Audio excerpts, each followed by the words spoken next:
Halo teman-teman, perkenalkan kami dari kelompok 11, ada Rahma Putri, Prinseska Alzahra, dan Imelda Yanti. Pada kesempatan kali ini, kelompok kami akan memaparkan mengenai materi komunikasi dan teknologi informasi dalam mata kuliah pengantar manajemen. Selamat menyaksikan. Pasti kita akan melakukan sebuah komunikasi. Hal ini tentu menjadi dasar kehidupan untuk menjalin sebuah hubungan dengan orang lain. Sebenarnya, definisi komunikasi itu apa sih? Komunikasi adalah suatu proses penyampaian informasi, baik berupa pesan, ide, ataupun gagasan dari satu pihak ke pihak lainnya. Komunikasi memiliki banyak fungsi. Yang pertama sebagai alat kendali. Komunikasi berfungsi sebagai alat untuk mengendalikan dan juga mengontrol emosi pada diri. Jadi, fungsi komunikasi di sini bertujuan untuk mengontrol individu atau kelompok dengan cara membuat aturan yang harus dipatuhi dan juga ditaati. Yang kedua, komunikasi sebagai alat motivasi. Komunikasi sebenarnya bersifat persuasif. Oleh karena itu, tujuan dari sebuah komunikasi adalah untuk meningkatkan sebuah dorongan atau motivasi kepada seseorang untuk melakukan sesuatu kegiatan yang bersifat positif. Jadi, komunikasi bertujuan untuk menyampaikan informasi kepada individu atau kelompok untuk diraih dalam kehidupan dalam memotivasi seseorang. Yang ketiga adalah komunikasi sebagai ungkapan emosional. Fungsi komunikasi selanjutnya adalah sebagai ungkapan emosional. Maksudnya, komunikasi sebagai ungkapan adalah sebuah perasaan yang ada pada diri seseorang yang akan diungkapkan kepada orang lain dengan cara berkomunikasi secara langsung. Biasanya ungkapan ini berupa perasaan senang, marah, kecewa, gembira, dan sedih. Yang terakhir adalah komunikasi sebagai alat komunikasi. Komunikasi dapat dijadikan sebagai alat untuk memberikan informasi yang sedang dibutuhkan oleh individu maupun kelompok. Komunikasi terbagi menjadi tiga. Yang pertama, komunikasi informatif, yaitu suatu pesan yang disampaikan kepada seseorang atau sejumlah orang tentang hal-hal baru yang diketahuinya. Yang kedua adalah komunikasi persuasif, yaitu proses mempengaruhi sikap, pandangan, atau perilaku seseorang dalam bentuk kegiatan membujuk dan mengajak sehingga orang tersebut melakukan dengan kesadaran sendiri. Dan yang terakhir adalah komunikasi instruktif, yaitu komunikasi yang mengandung ancaman, sanksi, dan hal-hal lain yang sifatnya memaksa, sehingga orang-orang yang dijadikan sasaran melakukan sesuatu secara terpaksa karena takut akan sanksi yang ada. Teori komunikasi interpersonal. Komunikasi interpersonal adalah keterlibatan internal secara aktif dari individu dalam pemrosesan simbolik dari pesan-pesan. Seseorang individu menjadi pengirim sekaligus penerima pesan, memberikan umpan balik bagi dirinya sendiri dalam proses internal yang berkelanjutan.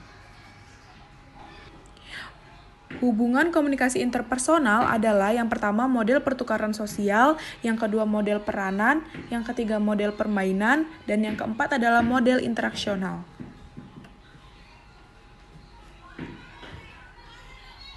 Syarat komunikasi interpersonal ada yang pertama, adanya dua orang atau lebih yang saling menyadari kehadirannya, yang kedua adanya saling ketergantungan komunikasi dan fokus interaction, yang ketiga adanya pertukaran pesan, dan yang keempat pembentukan verbal dan nonverbal, dan yang terakhir adalah relatif tidak berstruktur.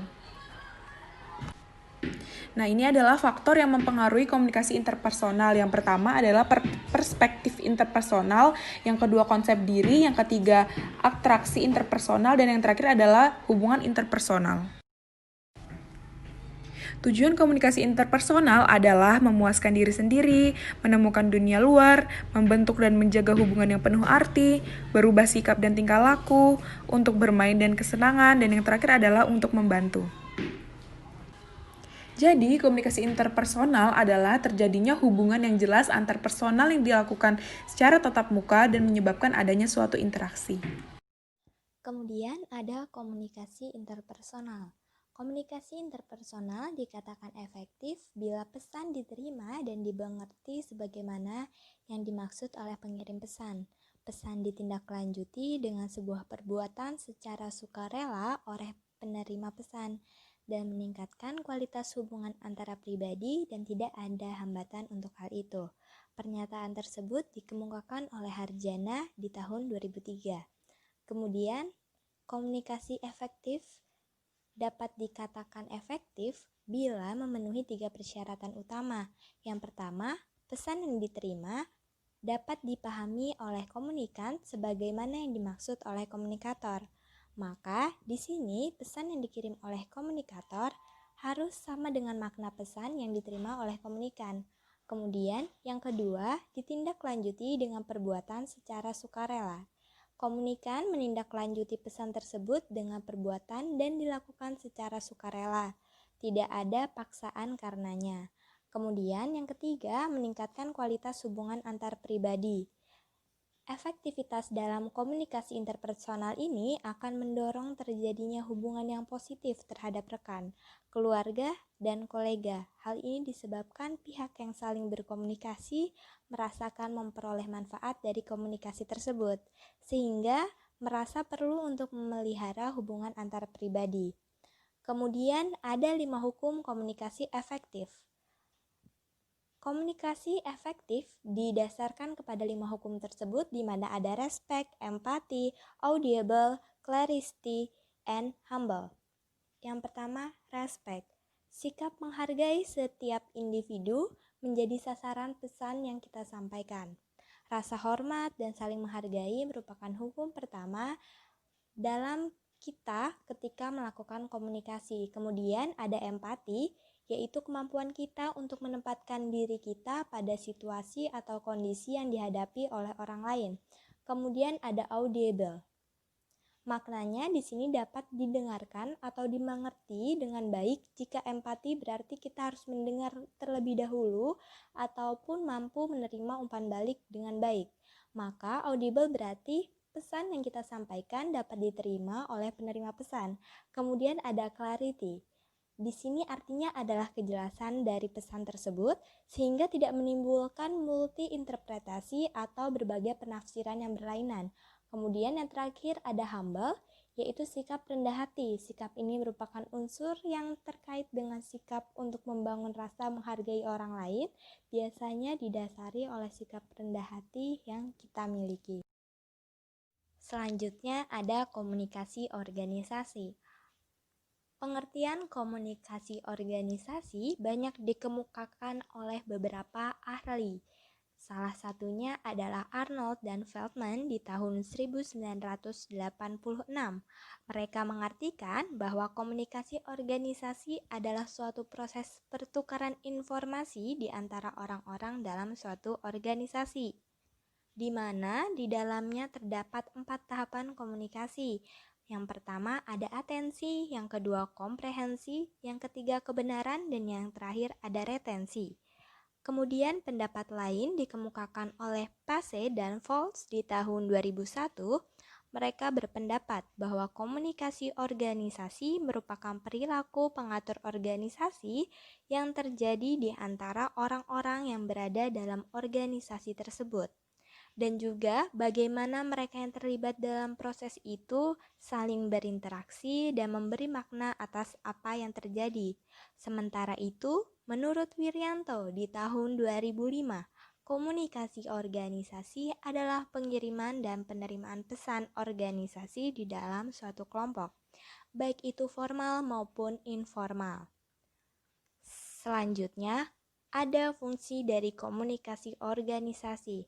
Menurut Senjana di tahun 1994, fungsi komunikasi dalam organisasi dibagi menjadi 4. Yang pertama ada fungsi informatif. Organisasi diartikan sebagai suatu sistem pemrosesan informasi di mana setiap anggota di dalamnya diharapkan mampu memberi dan menerima informasi dengan baik guna kelancaran dalam menjalankan apa yang menjadi tugasnya. Kemudian yang kedua ada fungsi regulatif. Di sini berkaitan dengan peraturan-peraturan dan pedoman yang berlaku dalam suatu organisasi. Kemudian ada fungsi persuasif, merupakan cara lain dari perintah, di mana kebanyakan pemimpin organisasi lebih memilih menggunakan cara persuasif daripada perintah kepada bawahannya. Hal ini dikarenakan asumsi terkait penggunaan cara yang lebih halus akan menyebabkan seseorang lebih menghargai suatu tugas yang dibebankan kepadanya. Kemudian yang terakhir ada fungsi integratif, berkaitan dengan penyediaan saluran yang memungkinkan setiap anggota organisasi untuk dapat melakukan tugas dan pengerjaannya dengan baik.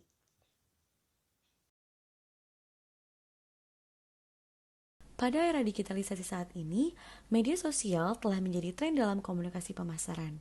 Media sosial adalah sebuah media online dengan para penggunanya yang bisa dengan mudah berpartisipasi dan juga berbagi informasi satu sama lain. Salah satu media sosial yang sedang booming saat ini adalah Instagram dan TikTok. Setiap orang pasti memiliki berbagai motivasi dalam menggunakan media sosial. Bisa hanya karena sekadar untuk berkomunikasi dengan satu sama lain, untuk mencari tahu perkembangan sesuatu, atau untuk berbagi informasi maupun untuk mengikuti salah satu tren saat ini, yaitu menggunakan media sosial sebagai komunikasi pemasaran. Media sosial baik Instagram maupun TikTok ini dapat dijadikan sebagai sarana komunikasi pemasaran. Berikut merupakan salah satu contoh pemasaran yang dapat dilakukan di media sosial.